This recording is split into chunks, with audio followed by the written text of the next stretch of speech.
Guys ఇదైతే విందాక నేను use చేసే సున్నిపిండి ఎలా కలుపుకోవాలో చూపిస్తాను. విందాక సున్నిపిండితో పాటు మేమైతే కోపిల్ సోప్ కూడా యూజ్ చేస్తాము. బట్ సున్నిపిండి అయితే మధ్యలో యూజ్ చేశాను, చాలా మంచి రిజల్ట్స్ అయితే ఉందనమాట. సో అందుకే నేను దీన్ని అయితే నేను వీక్లీ 2 times అలా చేయిస్తాను స్నానం అయితే. ఇది పెట్టినాక 1 hour తర్వాత అయితే నేను స్నానం అయితే వేడి నీళ్ళతో పోసేస్తాను. సో ఇక్కడైతే కొంచెం పెరుగు తీసుకున్నాను, 1 tablespoon పెరుగు అండ్ 2 tablespoon మిల్క్ అయితే తీసుకున్నాను. సో ఇదైతే వచ్చేసి ఒక బిగ్ స్పూన్ అనమాట సున్నిపిండి.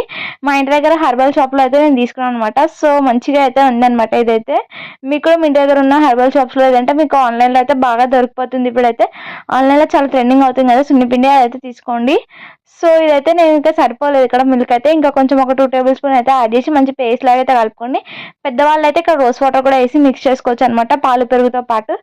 సో ఇది మిక్స్ చేసుకున్న తర్వాత క్రిందకైతే మంచిగా అప్లై చేసేసి 1 hour అయితే రెస్ట్ ఇచ్చేస్తాను అనమాట. దాన్ని మొత్తం ఇంకినాక తనకైతే స్నానం అయితే చేస్తాను. ఓకే దెన్ బాయ్, మరి ఉంటాను.